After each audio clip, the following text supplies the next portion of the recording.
बिस्मिल्लाहिर्रहमानिर्रहीम। अस्सलाम वालेकुम। उम्मीद है आप सब लोग खैर खैरियत से होंगे। अबू बचाओ तहरीक ने मौलाना फजल रहमान का कंधा इस्तेमाल करते हुए अबू बचाओ धरने का रूप इख्तियार कर लिया है, मगर नून लीग में इख्तलाफात ज़ोर शोर से जारी हैं और मरीम नवाज़ की कमी नवाज़ शरीफ के घर दमाद पूरी कर रहे हैं और मरीम की हदायत पर शहबाज शरीफ को मज़ीद दूर करने की कोशिश कर रहे हैं। शहबाज शरीफ आज भी अपने तहफ़्फ़ुज़ात पर कायम है। जब इनको नवाज़ शरीफ के ख़त के बारे में बताया गया और सुनाया गया पढ़कर, तो उसके बाद भी उनके तहफ़्फ़ुज़ात कायम थे और उन्होंने अपनी तहफ़्फ़ुज़ात का इज़हार भी किया। नवाज़ शरीफ धरने में शिरकत के हवाले से यकसू हैं, लेकिन इनकी पार्टी यकसू नहीं है। आने वाले चंद रोज़ में मौलाना फजल रहमान अच्छी हवा बनाने में कामयाब हो गए तो दोनों बड़ी पार्टियां तहफ़्फ़ुज़ात को बाला-ए-ताक़ रखते हुए शायद उनके झंडे तले इंतहाई कॉन्फिडेंस के साथ आ जाएं, क्योंकि अभी इस वक्त उनको ये डर है कि अगर धरना नाकाम हो गया तो ये सेनेट इलेक्शन से बहुत बड़ी बदनामी होगी, क्योंकि उससे पहले भी वो बहुत ज़्यादा अपनी मुँह की खा चुके हैं और फिर अबुओं को बचाने के लिए हुकूमत पर किसी भी किस्म का दबाव डालना बहुत मुश्किल हो जाएगा। दूसरी तरफ भारतीय मीडिया, जिसने हमेशा मियां नवाज़ शरीफ की मदद की है, उसने भी इमरान खान के ख़िलाफ़ महाज़ खोल दिया है और वो भी जो है ना इमरान खान पर तरह तरह की ख़बरें लगा रहे हैं। कभी वो इमरान खान की हुकूमत गिरा रहे हैं और इस हवाले से बात मशहूर कर रहे हैं कि जी इस्टेब्लिशमेंट की मदद के बगैर हुकूमत गिराना नामुमकिन है। इसलिए फ़ौज भी इमरान खान से मईशत के हवाले से बहुत नाराज़ है और शायद इमरान खान का तख्ता उलट दे, और इस तरह की एक परसेप्शन दी जा रही है जिस तरह मौलाना फजल रहमान के धरने के पीछे शायद फ़ौज का हाथ है। नवाज़ शरीफ इस वक्त इंतहाई एक्साइटेड नज़र आ रहे हैं। उन्हें ना सिर्फ मौलाना की हमायत करने का ऐलान किया, बल्कि इनका कहना है कि एहतजाज सिर्फ इस्लामाबाद की हद तक महदूद नहीं होना चाहिए, इसका दायरा कार मुल्क के अज़ला, तहसीलों और जगह जगह गली गली चप्पे चप्पे तक फैला होना चाहिए। इसके पीछे एक सबसे बड़ी वजह यह है कि नवाज़ शरीफ की हमेशा से ही आदत रही है कि अगर इनकी बारी ना मिले इनको तो ये पीछू उखाड़ देते हैं और ये कहते हैं ऐसी नहीं खेडेंगे तो फिर किसी ने खेडन भी नहीं दवाएंगे। नवाज़ शरीफ मुल्क का निज़ाम लपेटना चाहते हैं और इसकी वजह इनकी इंतहायात अहली है। मरीम नवाज़ भी सज़ा जो है ना याफ्ता होने की वजह से इलेक्शन में हिस्सा नहीं ले सकती और इस सिस्टम में इनकी दाल गलती नज़र नहीं आ रही, इसलिए इनकी पूरी कोशिश है कि किसी भी तरीके से सिस्टम को लपेट दिया जाए।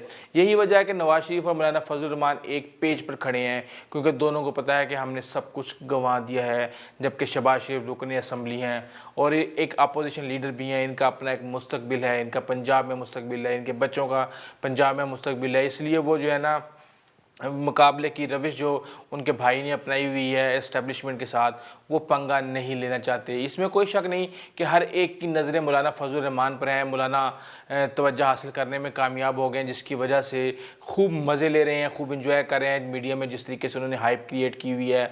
और मौलाना फजल रहमान तरह तरह से अपनी एक चीज़ों को मैनेज करने की कोशिश कर रहे हैं। एक फ़ोन करते हैं शहबाज शरीफ को और ये तासुर देने की कोशिश करते हैं कि जिस तरह शहबाज शरीफ इनके साथ हैं, और नून लीग में जो इस हवाले से लड़ाई और इख्तलाफात हैं वो बिल्कुल भी नहीं है।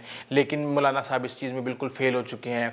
मौलाना साहब जो है ना तमाम नैबज़दा लोगों की आंखों का तारा बने हुए हैं, जिनको भी इस हुकूमत से डर है। जितने भी करप्शन ज़्यादा लोग हैं वो सारे के सारे चाहते हैं कि किसी भी तरीके से मौलाना के साथ लग कर हम इस हुकूमत का ख़ात्मा कर दें और किसी भी तरीके से जो है ना हमारी करप्शन को हम बचा लें, करप्शन के पैसे को बचा लें। इससे पहले तो मरीम छुप छुप के वार किया करती थी शहबाज शरीफ के ऊपर, लेकिन जो है ना अब शहबाज शरीफ ने भी थोड़ा सा एटीट्यूड दिखाना शुरू कर दिया है और उन्होंने जो है ना एक इजलास के अंदर जो है ना मरीम के जितने भी करीबी लोग थे, उनके अंकल्स थे, जिनमें परवेज़ रशीद और मोहम्मद ज़ुबैर हैं, उनको नहीं बुलाया, जो कि इस बात की तस्दीक करते हैं कि पार्टी में इख्तलाफात मरीम, शहबाज शरीफ और नवाज़ शरीफ से निकल कर बहुत आगे पार्टी कारकुनान तक पहुँच गए हैं और दोनों भाई ये देख रहे हैं कि कौन सा बंदा इनके मौक़िफ़ की तायद करता है और कौन सा बंदा इनके मौक़िफ़ की मुखालफत करता है, किसने हमेशा इनके ख़िलाफ़ बोलना है और किसने हमेशा इनकी फेवर में बोलना है। बस अपने अपने हमायतों के टोले इकट्ठे किए जा रहे हैं। दूसरी तरफ अपोजिशन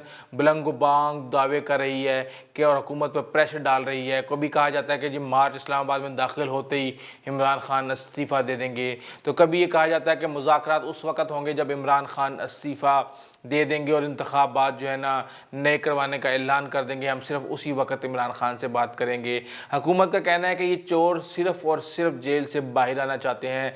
नवाज़ शरीफ चाहते हैं कि कोई ऐसा तरीका निकल आए कि वो बाहर आ जाएं और इसके लिए मौलाना के कंधे पर बंदूक रख कर चिल्लाने की कोशिश की जा रही है। लेकिन मैं आपको एक बात बताऊं ہوں کہ مولانا کا کندھا اتنا مضبوط نہیں ہے, یہ کمزور کندھا ہے, اور صرف 50 سیٹوں پر الیکشن لڑنے والے مولانا اتنے مضبوط نہیں ہیں کہ حکومت کو گرا دیں دارالحکومت میں آ کے, جبکہ ان کے ساتھ کسی کی سپورٹ بھی نہ ہو, اور سارے کا سارا مفاد پرست ٹولہ جو ہے نا ان کے ساتھ جو ہے نا جڑا ہوا, اور سارے کے سارے ذاتی احتجاج اور چور سارے اکٹھے ہوئے ہوں.